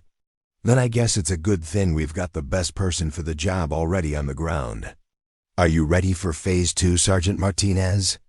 Sarah looked around the forward operating base, with its constant activity and controlled urgency that had once been the defining characteristics of her military life. 8 years of civilian peace seemed like a distant memory as she contemplated the implications of what they had discovered and the additional missions that would inevitably follow. "Sir," she replied, her voice carrying the quiet confidence of someone who had found her purpose again. "I've been ready for 8 years. I just didn't know it until now." The debriefing session that followed the compound raid lasted 14 hours and involved intelligence analysts from multiple agencies who flew in specifically to examine the recovered materials. Sarah found herself at the center of intelligence windfall that had implications extending far beyond the original convoy attack, as each piece of recovered documentation revealed new aspects of a sophisticated operation designed to systematically compromise American military capabilities. The technical analysis conducted by the enemy had been more comprehensive than anyone had initially suspected. The recovered documents included detailed vulnerability assessments for communications systems used throughout the Middle East, countermeasure development that could neutralize American electronic warfare capabilities, and reverse engineering work that revealed critical weaknesses in equipment ranging from individual soldier systems to major weapons platforms. "This represents months of coordinated intelligence gathering," explained Dr. Patricia Wells, a senior analyst from the Defense Intelligence Agency who had arrived on the first available transport. "The level of technical sophistication and the breadth of the analysis suggests involvement by foreign intelligence services with advanced capabilities and extensive resources." Sarah studied the recovered materials with the dual perspective of someone who understood both the technical systems being analyzed and the operational implications of their compromise. The enemy had focused on identifying weaknesses that could be exploited during combat operations, creating a comprehensive playbook for neutralizing American technological advantages in future conflicts. "The most concerning aspect is the coordination," Sarah observed while reviewing documents that referenced similar operations in other locations. "This wasn't an isolated incident. It's part of a systematic campaign to map our capabilities and develop countermeasures. The convoy attack was just one collection operation among many." Colonel Harrison nodded grimly as he reviewed intelligence reports that painted an increasingly troubling picture of enemy capabilities and intentions. We've got confirmation of at least 3 other facilities conducting similar analysis work, located in different countries, but clearly coordinated through a central command structure. The Syrian facility we hit was actually one of the smaller operations. The implications were staggering. If the enemy had successfully completed their analysis work at the other facilities, American forces throughout the region could be operating with compromised communications, vulnerable equipment, and countermeasures that would neutralize many of their technological advantages. The success of the Syrian raid had prevented one piece of the puzzle from being completed, but the larger picture remained deeply troubling. "What's our next move?" Sarah asked, though she suspected she already knew the answer. The intelligence they had recovered would require immediate action to prevent further compromise, and that action would likely require the same combination of technical expertise and operational capability that had made her essential for the Syrian mission. "We need to hit the other facilities before they can complete their analysis work or relocate to more secure positions," Colonel Harrison replied. "The problem is that each location presents unique challenges that will require specialized approaches. The facility in Iraq is in a heavily defended urban area. The one in Afghanistan is in remote mountainous terrain, and the third location." He paused, consulting classified documents. "The third location is in a country where we don't officially have military operations." Sarah understood the complexity of the operational challenges they were facing. Each target would require different tactics, different equipment, and different cover stories to justify American military action. But the technical aspects of the mission would remain consistent, identifying sophisticated equipment, recovering intelligence materials, and ensuring complete destruction of analysis capabilities. "You're asking me to lead multiple operations across different countries against targets that are better defended than the Syrian facility," Sarah said, though her tone suggested acceptance rather than resistance. "How long are we talking about for this extended mission?" "Minimum of 6 weeks, possibly longer depending on intelligence developments and operational complications," Colonel Harrison replied honestly. "This isn't the quick deployment we originally discussed. This is a comprehensive campaign to roll up an entire intelligence network before it can compromise American operations worldwide." Sarah thought about her shop in Phoenix, where Tony was probably struggling to manage the increased workload while maintaining the quality standards she had established. She thought about customers who depended on her personal attention to their mechanical problems and about the civilian life she had built through 8 years of patient effort. But she also thought about the young soldiers currently serving in combat zones, facing dangers that would be exponentially increased if enemy forces successfully completed their intelligence analysis work. "There's something else we need to discuss," Dr. Wells interjected, consulting additional classified documents. "The technical sophistication of what we recovered suggests that the enemy has access to American military personnel, or contractors with detailed knowledge of our systems. Some of the analysis work could only have been completed with inside information about specifications and procedures that aren't available through public sources." The possibility of insider compromise added another layer of complexity to an already difficult situation. If enemy forces had access to American personnel with security clearances, the intelligence network they were fighting might be receiving real-time updates about American capabilities, operational plans, and countermeasures designed to protect sensitive systems. "Are we talking about deliberate treason or unwitting compromise?" Sarah asked, recognizing that the answer would significantly affect both their operational approach and the scope of the security threat they were addressing. "Unknown at this point," Dr. Wells replied. "The analysis could have been conducted using stolen technical manuals, compromised personnel, or a combination of both. But the accuracy and detail of some of the work suggests direct access to information that should have been secure." Sarah felt the weight of responsibility that came with being asked to lead operations against an enemy who might know as much about American capabilities as she did. The technical expertise that made her valuable for equipment recovery missions also made her vulnerable to countermeasures developed by people with similar knowledge and training. The planning session continued through the night, with intelligence analysts and operational specialists developing targeting packages for each of the identified facilities. Sarah found herself at the center of a complex planning process that required balancing operational security against the need for rapid action, coordinating with multiple military commands while maintaining the secrecy necessary for mission success. Iraqi facility represented the most immediate threat. As intelligence suggested, it was nearing completion of analysis work that could compromise communication systems used throughout the region. The target was located in a building complex in Baghdad that also housed civilian businesses, requiring a surgical approach that would minimize collateral damage while ensuring complete destruction of enemy capabilities. The challenge with the Iraqi operation is operational authority, Colonel Harrison explained while reviewing legal and diplomatic constraints. We can't conduct overt military operations in Baghdad without Iraqi government approval, which would compromise operational security and probably result in the targets being warned or relocated.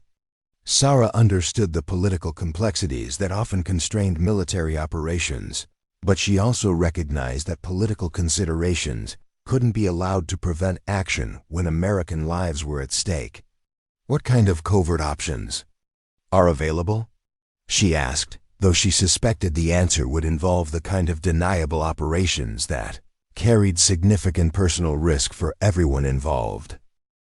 Black operations conducted under commercial cover, Colonel Harrison replied. Your team would operate as civilian contractors, conducting legitimate business activities while actually conducting surveillance and preparation for the recovery mission. It's risky, but it's the only approach that provides both operational access and political deniability.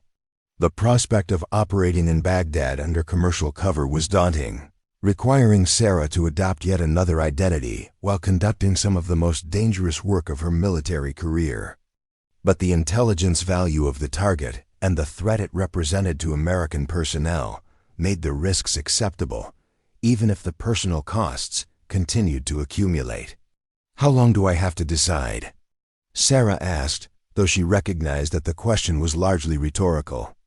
The timeline for action was being driven by enemy activities rather than American preferences, and delays could result in the loss of irreplaceable intelligence or the compromise of operations that were already underway.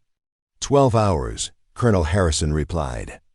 The operational window is closing rapidly, and we need to begin deployment preparations immediately if we're going to intercept the enemy before they complete their work. Sarah nodded, understanding that she was being asked to commit to an extended deployment that would fundamentally change both her military role and her civilian life. The comfortable anonymity of her auto repair shop seemed like a distant memory as she contemplated weeks of dangerous operations in some of the most hostile environments in the world. But as she looked around the briefing room, filled with intelligence analysts and operational specialists who were depending on her expertise to prevent a catastrophic security breach, Sarah realized that her decision had already been made. The skills she had developed during her previous military service, combined with the technical expertise she had gained during 8 years of civilian work, made her uniquely qualified for missions that no one else could accomplish. Sir, she said, her voice carrying the quiet confidence of someone who had found her purpose again. Let's get to work. The deployment to Baghdad took place under commercial cover that required Sarah to adopt an entirely new identity as a technical consultant for an international engineering firm. The cover story was sophisticated enough to withstand casual scrutiny, while providing operational access to the target area, but it also required her to maintain civilian behavior patterns that felt increasingly unnatural as the mission parameters became more complex. The target facility was located in a mixed-use building that housed both legitimate businesses and the enemy intelligence operation, requiring surveillance and reconnaissance that could be conducted without arousing suspicion from either hostile forces or innocent civilians. Sarah found herself spending days observing the building from various positions, mapping traffic patterns and security procedures, while maintaining the appearance of someone conducting routine business activities. The intelligence picture that emerged from this surveillance was both encouraging and troubling. The enemy operation was indeed nearing completion of their analysis work, with equipment deliveries and personnel movements that suggested they were preparing to relocate their most sensitive materials to a more secure location.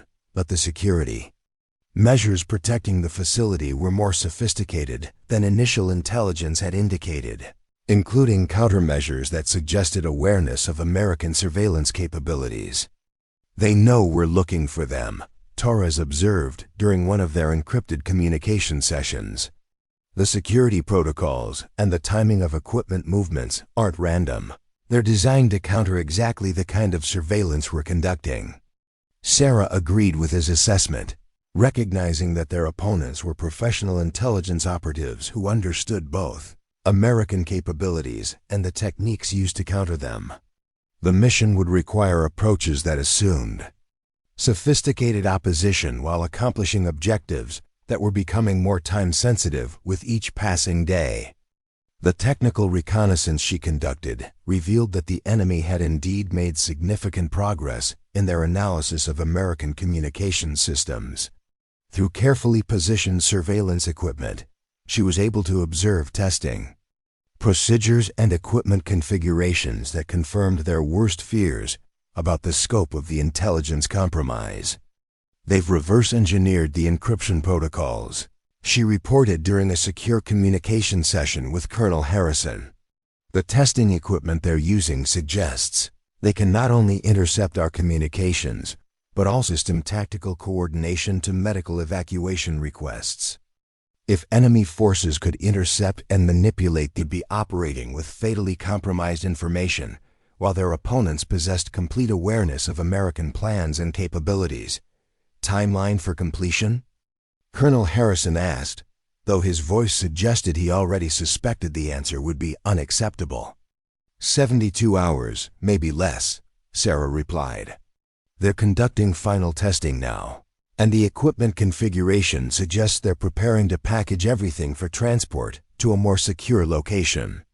The operational window was closing rapidly, forcing decisions that balanced mission success against acceptable risk levels for the team members involved. Sarah recognized that they were approaching the point where immediate action would be necessary regardless of optimal conditions or complete intelligence. The assault plan that emerged from their planning sessions was necessarily complex, requiring simultaneous action against multiple objectives while maintaining the operational security necessary to preserve their cover identities. Sarah would lead the technical recovery team while Torres and Walsh provided security and Kim handled communications interception designed to prevent enemy forces from alerting other facilities about the compromise. "Remember, we're technically not here," Colonel Harrison emphasized during their final briefing. "If something goes wrong, you're civilian contractors who got caught up in local criminal activity. The mission is important, but not important enough to create an international incident." Sarah understood the political constraints that governed their operations, but she also recognized that the deniability requirements would limit their access to support resources if the mission encountered significant opposition. They would be operating with the equipment they could carry and the support they could provide for each other, without the backup and extraction capabilities that normally supported special operations missions. The entry into the target building took place during the evening shift change, when security attention was focused on routine procedures rather than unusual activities. Sarah's team moved through the building using maintenance corridors and service areas that their reconnaissance had identified as providing access to the target floor without exposure to main security checkpoints. The enemy operation was more extensive than their surveillance had suggested, occupying most of the building's third floor and including sophisticated equipment that clearly represented months of development work. But more troubling was the evidence of coordination with other facilities' communication equipment that suggested real-time coordination with the facilities in Afghanistan and the third location that remained classified. This is the nerve center, Sarah realized as she examined the communication setup. They're not just analyzing stolen equipment, they're coordinating a comprehensive intelligence operation that extends across multiple countries and probably multiple theaters of operation. The technical recovery work had to be conducted rapidly, while her team maintained security against the possibility of enemy personnel returning unexpectedly. Sarah found herself making real-time decisions about which equipment to recover, which to document, and which to destroy, all while working against a timeline that seemed to compress with each piece of intelligence they uncovered. But as she worked, Sarah also became aware of a more disturbing possibility. The sophistication of the operation and the quality of the intelligence being gathered suggested capabilities that extended far beyond what insurgent forces could accomplish independently. This was the work of a professional intelligence service, with advanced resources and extensive knowledge of American military systems. "We need to accelerate the timeline," she told her team as she completed the technical assessment. "This operation is bigger than we thought, and staying here longer increases our exposure to risks we can't control." The evidence they recovered confirmed her worst fears about the scope and sophistication of the enemy intelligence operation. Technical documents revealed analysis work that could compromise not just current American operations but also future system developments that were still in the planning stages. The implications extended far beyond the immediate tactical situation to strategic concerns about American technological advantages in future conflicts. As they prepared to leave the building, Sarah took one final look at the sophisticated intelligence operation they were about to destroy. The equipment represented months of work by highly trained personnel, and its destruction would set back enemy intelligence gathering by years rather than months. But she also recognized that destroying this facility would likely accelerate enemy efforts at the remaining locations, creating new urgencies for the operations that would inevitably follow. "Demo charges are set," Kim reported as the team prepared for extraction. 30-minute delay to allow for safe withdrawal, then complete destruction of all technical equipment and analysis materials. Sarah nodded, leading her team toward the exit route they had identified during their reconnaissance. The mission had been successful in terms of intelligence recovery and facility destruction, but it had also revealed the true scope of the threat they were facing. The war against American technological advantages was being fought with sophisticated weapons in locations around the world, and Sarah was beginning to understand that her role in that conflict was far from over. "Phase 1 complete," she reported, as they reached their extraction point. "But sir, we need to talk about the bigger picture. What we found here changes everything about the scope of this operation." The intelligence analysis that followed the Baghdad operation confirmed what Sarah had suspected during the facility assault. They were facing a coordinated international intelligence campaign that extended far beyond the original convoy attack in Syria. The technical documents and communication intercepts recovered from the Baghdad facility revealed a network of operations spanning multiple countries and involving capabilities that suggested state-level sponsorship and resources were looking at a systematic effort to compromise American military advantages across multiple domains. Dr. Wells explained during the expanded briefing that now included representatives from the CIA, NSA, and Defense Intelligence Agency. Communications, logistics, weapons systems, even medical evacuation procedures. They're mapping vulnerabilities in every aspect of our operational capabilities. Sarah studied the intelligence summaries while contemplating the implications for both current operations and her own future. The enemy network they had uncovered was sophisticated enough to require years of effort to completely neutralize, assuming that could be accomplished at all given the international scope and apparent state sponsorship of the operations. The Afghanistan facility is the next priority target, Colonel Harrison continued, consulting updated intelligence reports. But the operational environment there is significantly more challenging than either Syria or Iraq. The target is located in remote mountainous terrain that's controlled by hostile forces, and extraction would require crossing territory where American forces have limited operational capability. Sarah understood that each successive mission was becoming more dangerous as enemy forces adapted their security procedures and operational patterns in response to the American raids. The element of surprise that had served them well in the first two operations was diminishing, while the technical complexity of the targets was increasing as the enemy concentrated their most sensitive work in the most secure locations. "What's the timeline for the Afghanistan operation?" she asked, though she suspected the answer would reflect the accelerating pace of enemy activities rather than optimal planning considerations. 2 weeks, Colonel Harrison replied. Intelligence suggests they're preparing to complete their analysis work and transfer the results to the third facility, which we still haven't been able to locate or identify. If we miss the Afghanistan window, we may lose the opportunity to prevent completion of the entire intelligence operation. Sarah felt the weight of responsibility that came with being essential personnel for operations that had strategic implications extending far beyond her individual contribution. The technical expertise that made her valuable for equipment recovery also made her irreplaceable for missions that no one else could accomplish with the same probability of success. But as she contemplated another, extended deployment into increasingly dangerous territory, Sarah also recognized that her civilian life in Phoenix was becoming a distant memory rather than an eventual destination. The auto repair shop that had provided her with purpose and stability for 8 years was now just another responsibility being managed by other people, while she fought a war that most Americans didn't even know was being conducted.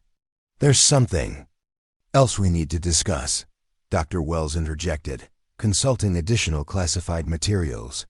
"The intelligence we've recovered suggests that the enemy network includes capabilities for offensive operations against American infrastructure and personnel. This isn't just about gathering intelligence. They're developing capabilities to actively disrupt our operations and potentially conduct attacks against American targets." The revelation that the enemy network had offensive capabilities in addition to intelligence gathering functions fundamentally changed the scope of the threat they were addressing. Sarah realized that they weren't just preventing the compromise of current operations, but potentially preventing future attacks that could result in significant American casualties. "What kind of offensive capabilities?" Sarah asked, though she suspected the answer would make her continued involvement even more essential. Cyber warfare capabilities that could disrupt logistics and communication systems, electronic warfare equipment that could interfere with American weapons and navigation systems, and possibly even direct action capabilities against American personnel and facilities, Dr. Wells replied. The intelligence suggests they're preparing to transition from passive collection to active operations. Sarah understood that the enemy network represented a threat that extended far beyond the tactical considerations of equipment recovery and facility destruction. This was a comprehensive campaign designed to neutralize American military advantages while developing capabilities for direct attacks against American interests. The decision about her continued involvement was complicated by personal considerations that were becoming increasingly difficult to ignore. Her auto repair shop represented not just a business but a life she had built through years of patient effort and personal sacrifice. The employees who depended on her for their livelihoods, the customers who trusted her with their mechanical problems, and the community connections she had developed all represented responsibilities that couldn't be abandoned indefinitely. But As she reviewed the intelligence about enemy capabilities and intentions, Sarah also recognized that her unique combination of technical expertise and operational experience made her irreplaceable for missions that could prevent attacks against American personnel and facilities. The skills she had developed during 8 years of civilian life had enhanced rather than diminished her military capabilities, creating a combination that was essential for operations that no one else could conduct. "I need 48 hours to arrange my civilian affairs," Sarah said finally, her voice carrying the quiet resignation of someone who had accepted an inevitable responsibility. "If I'm going to be deployed for an extended period, I need to ensure that my business and my people are properly taken care of." Colonel Harrison nodded, understanding that her civilian responsibilities were as important to her as her military mission. "We can provide whatever support you need to ensure your business continues to operate successfully. The contribution you're making to national security justifies whatever resources are necessary to maintain your civilian life." Sarah appreciated the offer, but she also recognized that some responsibilities couldn't be delegated or managed by others. The personal relationships she had built with customers and employees, the reputation for quality and reliability that had taken years to establish, and the sense of community connection that had provided her with stability and purpose. These were aspects of her civilian life that would inevitably be affected by extended military service. The 48 hours she spent in Phoenix, arranging for extended absence and trying to explain her sudden departure without revealing classified information, were among the most difficult of her life. Tony and her other employees accepted her explanations with the kind of trust and loyalty she had worked years to earn, but she could see the concern and confusion in their expressions as she tried to prepare them for her indefinite absence. "Just take care of whatever family business you need to handle," Tony told her as she prepared to leave the shop for what might be the last time. "We'll keep everything running until you get back." Sarah looked around the garage that had been her sanctuary. For 8 years, taking in the familiar sights and smells that had provided her with purpose and peace when she needed them most. The tools that had become extensions of her hands, the vehicles that represented the trust of customers who depended on her expertise, and the sense of accomplishment that came from solving mechanical problems and helping people with their transportation needs. But as she prepared to leave for another deployment that would take her back to the world of combat operations and classified missions, Sarah also recognized that she was returning to a different kind of service that was equally important and equally rewarding. The skills she had developed as a civilian had enhanced her military capabilities, while her military experience continued to inform her approach to both technical problems and leadership challenges. "Take care of each other," she told her employees as she gathered her military equipment for another deployment. "And remember that everything we've built here is worth protecting." As she drove away from Martinez Auto Repair for what might be the final time, Sarah realized that she was no longer torn between two different lives, but had instead found a way to integrate her civilian expertise with her military service in a manner that served both her personal values and her national responsibilities.